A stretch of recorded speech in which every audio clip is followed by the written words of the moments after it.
Avant de plonger dans cette histoire incroyable, pensez à vous abonner à la chaîne et à activer la cloche. Ici, chaque récit a quelque chose à dire, et vous ne voudrez pas en manquer un seul.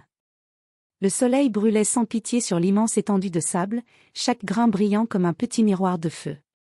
Au loin, les dunes semblaient danser au rythme du vent, et l'air sec rendait chaque respiration laborieuse.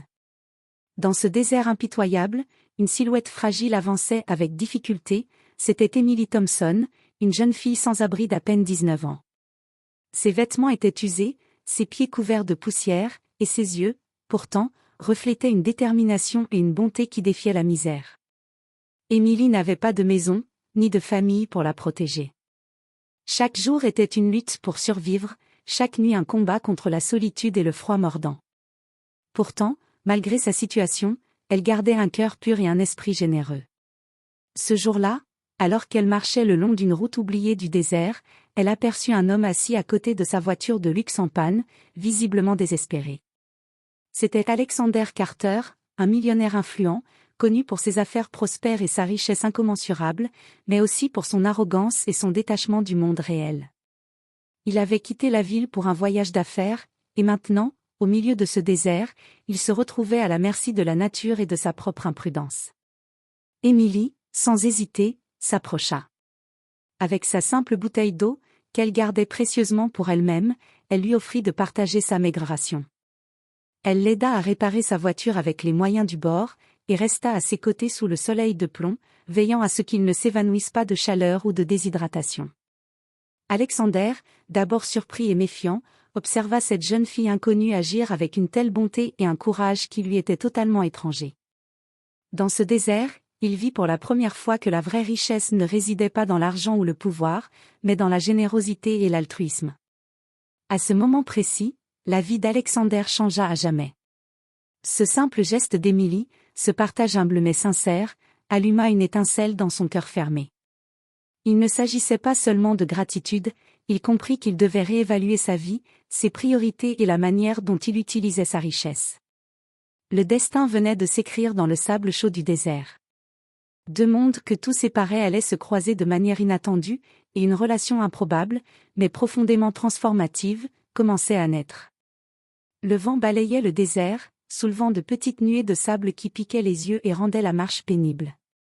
Alexander Carter s'était assis à côté de sa voiture en panne, frappant nerveusement le volant doré. Ses lunettes de soleil masquaient ses yeux, mais son visage trahissait la panique, il était complètement seul, sans réseau téléphonique, et le soleil impitoyable semblait vouloir le consumer. C'est alors qu'il aperçut Emily, la silhouette frêle avançant lentement vers lui. Il voulut l'ignorer, pensant qu'une fille sans abri ne pourrait rien pour lui. Mais Emily ne se laissa pas intimider. Elle s'approcha avec un mélange de courage et de douceur qui déconcertait Alexander. « Bonjour, monsieur », dit-elle avec une voix claire mais ferme. « Vous avez besoin d'aide » Alexander ouvrit la bouche, mais aucun mot ne sortit. La surprise et l'orgueil l'empêchaient de parler. Emily, remarquant son hésitation, ne se laissa pas démonter. Elle sortit de son sac une petite bouteille d'eau et la lui tendit. « Vous devez boire, dit-elle. Le soleil ici est impitoyable. » Alexander hésita. Accepter de l'aide d'une inconnue, et surtout d'une fille sans abri, allait à l'encontre de tout ce qu'il connaissait. Pourtant, sa gorge était sèche, sa tête tournait, et il n'avait pas d'autre option. Il prit la bouteille et but avidement, sentant l'eau fraîche lui redonner un peu de force. « Merci », murmura-t-il enfin. « Je crois que ma voiture est en panne. » Emily sourit légèrement, comme si elle s'attendait à ce genre de situation. Elle s'agenouilla près du moteur et commença à examiner la voiture avec des gestes précis, malgré le manque d'outils. Avec ce qu'elle avait, un vieux chiffon, quelques pierres et une barre de fer improvisée, elle réussit à ajuster la batterie et les connexions.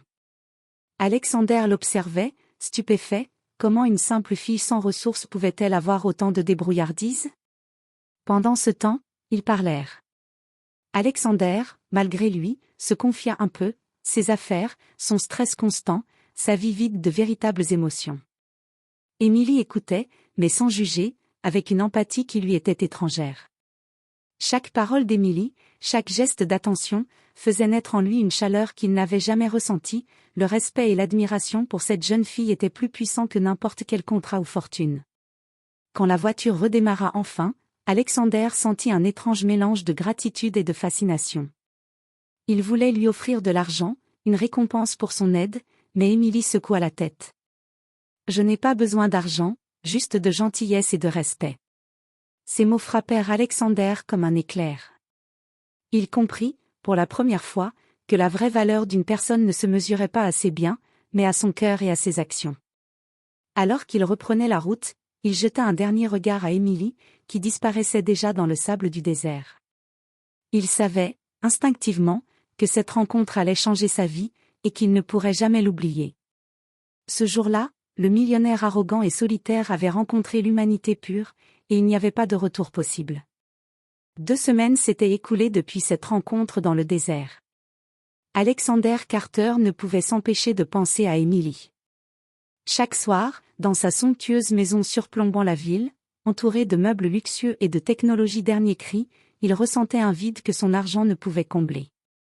Les visages de ses associés, ses réunions, même ses fêtes extravagantes semblaient vides à côté de la simplicité et de la bonté d'Émilie. Il décida qu'il devait la revoir. Mais comment? Il ne connaissait rien de cette jeune fille, pas même son nom complet, juste qu'elle avait disparu dans le désert après l'avoir aidée.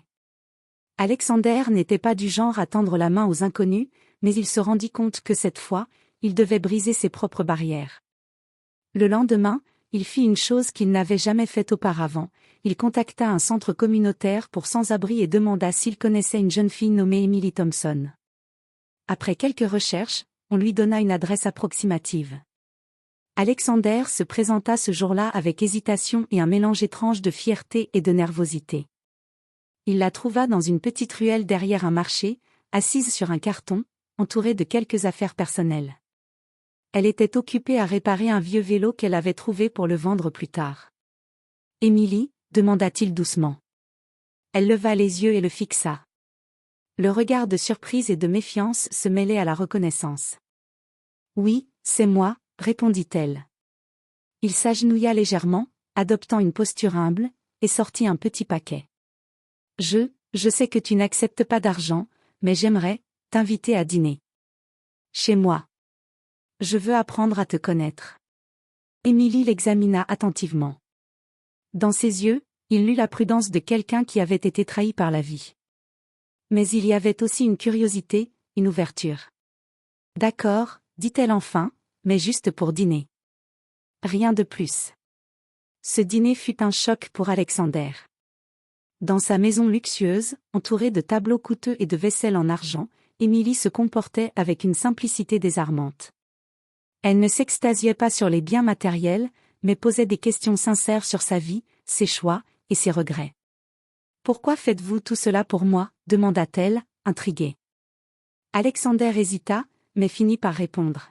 « Parce que tu m'as montré que j'avais tout ce que l'argent peut acheter, sauf ce qui est vraiment important. » Émilie sourit légèrement. Elle voyait en lui non pas le millionnaire arrogant, mais l'homme perdu, cherchant un sens à sa vie. Cette rencontre, ce dîner, devint le premier vrai pont entre deux mondes, celui de la richesse et du pouvoir, et celui de la simplicité et de la survie. À la fin de la soirée, Alexander comprit une chose essentielle, Émilie n'était pas là pour être sauvée ou pour recevoir de l'argent. Elle était là pour lui rappeler ce qu'il avait perdu, l'humanité, la compassion, et la capacité à se réjouir des petites choses. Et lui, pour la première fois, voulait offrir quelque chose de vrai, sans transaction ni condition. Quand Émilie repartit ce soir-là, Alexander la regarda partir, sentant que sa vie venait de prendre un tournant irréversible. Ce dîner n'était pas seulement un repas, c'était le début d'un changement profond, d'une transformation qu'aucune richesse n'aurait pu provoquer seule. Les semaines suivantes, Émilie et Alexander se virent de plus en plus souvent. Chaque rencontre brisait un peu plus les murs qu'Alexander avait construits autour de son cœur. La jeune fille sans abri, avec sa simplicité et sa sincérité, commençait à transformer sa vision du monde. Un samedi matin, Alexander invita Émilie à visiter un refuge pour sans-abri où il avait commencé à faire un peu de bénévolat. Il voulait qu'elle voie que ses paroles dans le désert n'étaient pas tombées dans l'oubli. Émilie accepta avec prudence, mais une lueur de curiosité brillait dans ses yeux. Au refuge, ils distribuèrent des repas, parlèrent avec les résidents, et Alexander observa Émilie. Elle avait cette capacité unique de parler aux gens avec respect et chaleur, même à ceux que le monde avait oubliés. Chaque sourire qu'elle offrait semblait allumer une étincelle de dignité et d'espoir chez les autres. Alexander sentit quelque chose se briser en lui. Ses décisions d'affaires, son obsession pour le profit, ses réunions interminables, tout cela lui paraissait soudain dérisoire. Émilie, sans même le savoir, l'avait confronté à ses propres échecs humains. Vous savez, dit Émilie en souriant, parfois les gens riches oublient que tout le monde a une histoire. L'argent ne change pas les cœurs, mais les cœurs peuvent changer l'argent. Alexander resta silencieux un moment, méditant ces paroles. Puis, avec une sincérité qu'il n'avait jamais ressentie, il répondit. Je crois que tu as raison. Et je veux apprendre à faire mieux, pas seulement pour moi, mais pour eux aussi. Leur complicité grandissait. Alexander se surprenait à attendre leur moment ensemble avec impatience. Émilie, elle, restait prudente mais curieuse. Elle voyait en lui un homme capable de gentillesse et de changement, mais elle savait que ses blessures et son passé pourraient le freiner. Un soir, alors qu'il marchait dans un parc éclairé par les lampadaires, Alexander s'arrêta et regarda Émilie droit dans les yeux. « Émilie, je ne sais pas comment te remercier. Tu m'as ouvert les yeux sur ma vie. Je ne veux plus être cet homme que j'étais. » Émilie baissa les yeux, émue. Elle n'avait jamais imaginé que sa simple aide dans le désert aurait un tel impact. « Vous n'avez pas à me remercier, dit-elle doucement. Faites juste en sorte de devenir un meilleur homme. C'est suffisant. » Ce moment scella un tournant pour Alexander. Émilie n'était plus seulement la jeune fille qui l'avait aidé dans le désert. Elle était devenue son guide, sa conscience, et sans qu'il l'admette encore complètement, la personne capable de changer son monde intérieur. Pour Émilie, ce lien naissant représentait une chance unique, prouver que même quelqu'un issu d'un monde de privilèges pouvait apprendre la vraie valeur de l'humanité. Et pour Alexander, elle était la preuve vivante que la richesse ne se mesurait pas en dollars, mais en actes de bonté et en connexion authentique. Ce soir-là, Alexander comprit une vérité qu'il n'avait jamais saisie auparavant. Parfois, la vie place sur notre chemin des personnes que nous n'avons pas cherchées, mais qui sont exactement ce dont nous avions besoin pour renaître. Quelques mois s'étaient écoulés depuis leur rencontre dans le désert. Alexander Carter n'était plus le même homme. Sa vie, jadis centrée sur le pouvoir et l'argent, s'était peu à peu transformée sous l'influence d'Émilie. Il avait commencé à investir dans des projets humanitaires, à créer des programmes pour aider les sans-abri et à écouter ceux qu'il avait toujours ignorés. Mais le changement le plus profond se trouvait dans son cœur.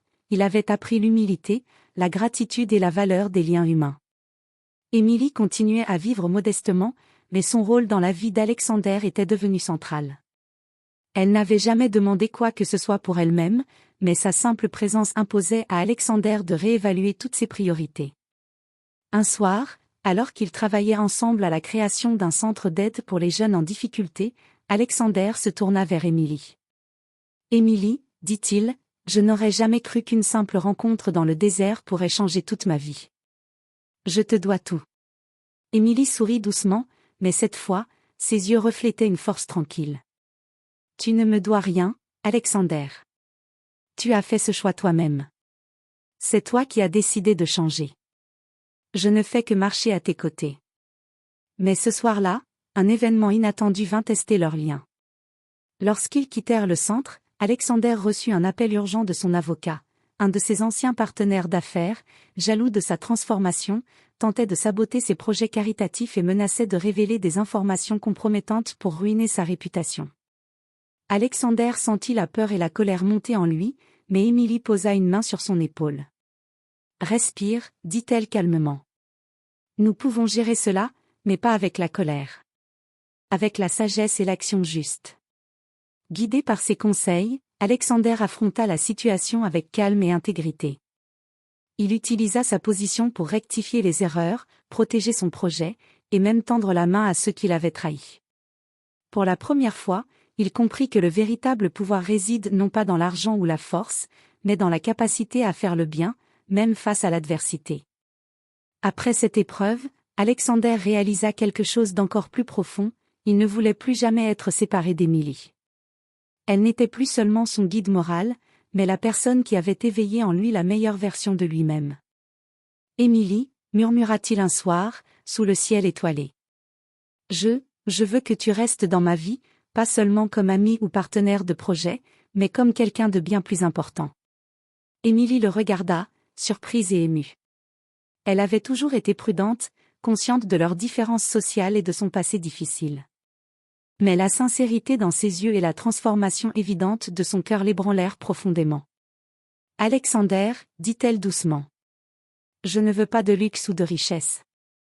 Mais si nous pouvons continuer à faire le bien ensemble, alors oui, je veux rester à tes côtés. » Ce soir-là, sous les étoiles, une nouvelle vie commença pour les deux. Alexander Carter, autrefois un millionnaire déconnecté du monde, et Emily Thompson, la jeune fille sans abri au cœur pur, découvrirent que la véritable richesse ne réside pas dans ce que l'on possède, mais dans ce que l'on partage, et que la vie peut changer en un instant grâce à un simple geste de bonté. Ainsi, ce qui avait commencé par un acte humble dans le désert devint le fondement d'une transformation durable, non seulement pour Alexander, mais pour tous ceux dont ils toucheraient désormais la vie ensemble.